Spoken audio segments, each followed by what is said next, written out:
We are at a moment in both domestic policy and foreign policy where a whole lot is up for grabs.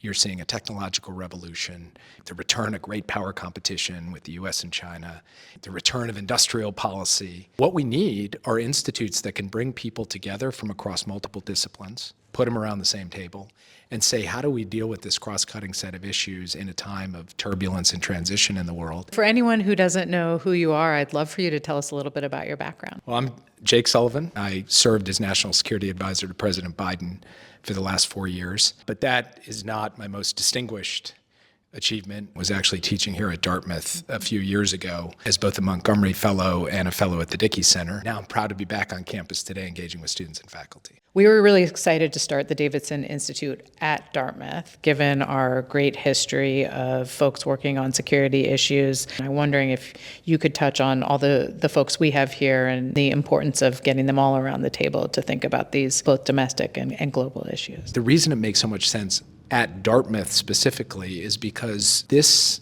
university is perfectly sized. It is intimate enough that you can get people from every corner of the university engaged on these issues, and it's broad enough that you've got a world-class business school, you've got an engineering school, you've got the government department, the economics department, and some of the leading scholars in all those areas who can all sit down and say, what is the future of geopolitics? What is the future of foreign policy? What is the future of our domestic economic policy as well, and how does that relate to international security? But to have some place like Davidson that's not just a silo, but helps break down the silos and push out into the future, I think that's going to be felt in DC and elsewhere.